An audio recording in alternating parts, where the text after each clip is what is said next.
जय श्री राम। आज का विषय है रामकृष्ण परमहंस। बंगाल के कलकत्ता शहर से लगभग 100 किमी दूर कामारपुकुर गांव में खुदीराम चट्टोपाध्याय व चंद्रमणि देवी के यहाँ 17 फरवरी 1836 फाल्गुन शुक्ल द्वितीया को प्रातः पौ फटने के समय पुत्र का जन्म हुआ। वर्ष 1835 में तीर्थ यात्रा के समय गया में पिंडदान के बाद निद्राधीन हो गए। तभी स्वप्न में गदाधर भगवान ने दर्शन दे पुत्र रूप में आने को कहा। उसी समय इधर चंद्रमणि के शरीर में शिवलिंग से निकली ज्योति समा गई। गदाधर के दर्शन के कारण बालक का नाम गदाधर ही रखा, जिसे प्यार से गदाई कहने लगे। पिता उन्हें रामायण महाभारत की कहानियां सुनाते। पाठशाला में पढ़ने पर एक बार सुनने पर कंठस्थ तो कर लेते, पर गणित से घबराते थे। 6 वर्ष की अल्पायु में भाव समाधि तब लगी जब मुरमुरे खाते समय काले बादलों से सफ़ेद बगलों की पंक्ति निकल गई। दूसरी समाधि 8 वर्ष की आयु में आनुड़ गांव में विशालाक्षी देवी के मंदिर में लगी, जब देवी के चमत्कारों की चर्चा सुनी। 9 वर्ष की आयु में व्रतबंध करने पर इस बात पर अड़ गए कि धनी लोहारणी से प्रथम भिक्षा लेंगे। वह अब्राह्मण होने से बड़े भाई रामकुमार रोक रहे थे, पर गदाई की इच्छा पूर्ण हुई। महाशिवरात्रि के समय शिव की लीला पर नाटक का पात्र बना शिव जब बीमार हुआ तो गदाधर को शिव बना दिया। जैसा शिवरूप में अपने को देखा तो आत्मविभोर हो गए और अभिनय ही न कर सके। 3 दिन बाद सुध-बुध आई। रामकुमार दक्षिणेश्वर में पुजारी नियुक्त होने से गदाधर को भी पढ़ाई के लिए लाए। तब गदाई ने स्पष्ट कह दिया, पेट भरने की विद्या में मेरी कोई रुचि नहीं है। तब अपने साथ देवपूजा का कार्य सौंप दिया, जो रुचिपूर्ण कर दिया। एक समय दक्षिणेश्वर परिसर में बने राधा कृष्ण मंदिर के राधा गोविंद जी की मूर्ति के पुजारी को फिसलकर गिरने के कारण पैर टूट गया। पंडित दूसरी मूर्ति ला इसे गंगा में विसर्जन करने की सलाह दे रहे थे। तभी रानी रासमणी की अपूर्व श्रद्धा को देख गदाधर ने कहा, रानी माँ, दामाद के यदि पाँव टूट जाता तो क्या दूसरा दामाद लाती या पाँव दुरुस्त करने का प्रयत्न करती? मूर्ति की पूजा चालू रखी जाए। गदाई ने स्वयं पैर जोड़ दिए। आज भी उसी मूर्ति की पूजा हो रही है। भाई रामकुमार के निधन के बाद दक्षिणेश्वर के प्रमुख पुजारी बन गए। माँ काली के दर्शन निमित्त रात रात भर ध्यानस्थ हो बैठे रहते थे।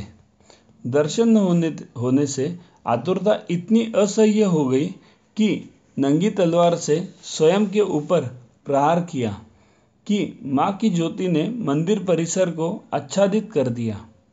गदाधर बेहोश होकर गिर पड़ा, पर दर्शन व सानिध्य का लाभ होता रहा। माँ का साक्षात्कार हो गया। रानी रासमणी दक्षिणेश्वर गदाई के मधुर कंठ से भजन सुनने लगी। तभी भजन बंद कर तमाचा जोर से रानी के गाल पर मारा कि यह भजन सुनने आई कि मुकदमे का विचार करने, यानी भजन वाणी से नहीं मन चित्त से होता है, यह संदेश दिया। एक भैरवी नाम की सन्यासिनी ने इन्हें बेल के वृक्ष के नीचे बैठकर तांत्रिक साधना कराई, जिससे अनेक सिद्धियां प्राप्त हो गई। भाव समाधि के कारण पागल से दिखने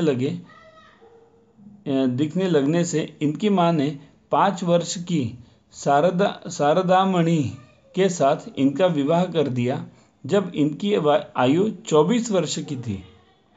एक वैष्णव संत से रामलला की मूर्ति जो जिद करके ले लिया, उसमें इनको सजीव रामलला नजर आते थे। सन 1865 में पंजाब का नागा सन्यासी तोतापुरी ने इन्हें सन्यास की दीक्षा दी। तब से उनका नाम रामकृष्ण रखा। तोतापुरी जब निर्गुण निराकार का ध्यान करने को कहते तब इनके ध्यान में माँ जगदम्बा आती। तंग आकर गुरुजी ने कांच का टुकड़ा भ्रूमध्य में चुभाते हुए कहा, इस बिंदु पर मन एकाग्र करो। ऐसे कहते ही रामकृष्ण समाधि में चले गए, जो 3 दिन बाद खुली। तोतापुरी को आश्चर्य हुआ कि इस अवस्था को प्राप्त करने में मुझे 40 वर्ष लग गए और इस महापुरुष ने केवल एक ही दिन में प्राप्त कर लिया। इस्लाम धर्म जानने की इच्छा होने पर, वैसा आचरण करने पर लंबी दाढ़ी वाले दिव्य पुरुष के दर्शन किए। जब शुंभचरण मलिक ने प्रभु यीशु के बारे में बताया तो साधना कर गौरवर्ण तेजस्वी पुरुष का दर्शन प्राप्त किया।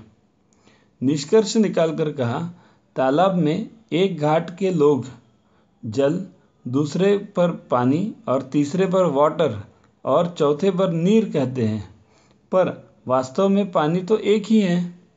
ऐसा नाम रूप भिन्न होते हुए भी वह परमात्मा एक ही है। जब मथुरा बाबू तीर्थ कराने ले गए तो देवधर के पास के गांव की विपन्नता देख वह धन सेवा में हट करके लगवा दिया। नर ही नारायण है, इसकी सेवा करने का उसने अवसर दिया है, यह कर लो, यह कहा। 18 वर्ष की शारदामणि जब दक्षिणेश्वर आई, ज्येष्ठ की फलहारिणी काली पूजा के दिन शारदा देवी को षोडशी देवी मान पूजा कर समाधिस्थ हो गए। पत्नी को मां माना। धन से कितने निस्पृही थे कि लक्ष्मी नारायण नामक भक्त ने 10,000 रुपये दिए तो न रामकृष्ण ने न शारदा देवी ने ही स्वीकार किए। नरेंद्र ने जब पूछा कि क्या आपने भगवान को देखा है, तब कहा, हाँ देखा है और तुम्हें भी दिखा सकता हूँ। यह सुन नरेंद्र के जीवन की दिशा बदल विवेकानंद बनाने वाले रामकृष्ण ने अपना उत्तरदायित्व विवेकानंद को सौंपा। 1885 में गले का कैंसर होने पर भी जब सब शिष्यों ने आग्रह किया कि माँ से क्यों नहीं विनती करते, वह ठीक कर देगी। पहले तो वे तैयार नहीं हुए, पर ज़्यादा जोर देने पर भी यह कहा, माँ मैं भोजन नहीं कर पा रहा हूँ। यह सुन माँ जोर से हंसी कि अभी भी तो भूखा है। इतने लोग भोजन करते हैं, वो तू ही करता है, यानी तू अब सर्वभूतों में है। प्रकृति के साथ भी कैसा तादात्म्य था कि बगीचे में लगी हरी घास के ऊपर गाय चलने से घास को कष्ट हो रहा होगा, मुंह से चीख निकल पड़ी। भक्तों ने देखा तो रामकृष्ण की पीठ पर गाय के खुर यानी पैर के निशान बने हुए थे। यह संदेश दिया। निज धाम जाने से पूर्व विवेकानंद को सामने बिठा टकटकी लगाए समाधि की अवस्था में चले गए। नरेंद्र को अनुभव हुआ कि विद्युत प्रवाह उनके शरीर में प्रवेश कर रहा है और बेहोश हो गए। होश आने पर देखा रामकृष्ण की आंखों में सतत अश्रुधारा प्रवाहित हो रही है। नरेंद्र के पूछने पर बोले, नरेंद्र, आज अपना संपूर्ण अतीत तुम्हें सौंपकर मैं अकिंचन हो गया हूँ। इस शक्ति के बल पर तुम जगत का कल्याण कर निजधाम जाओगे।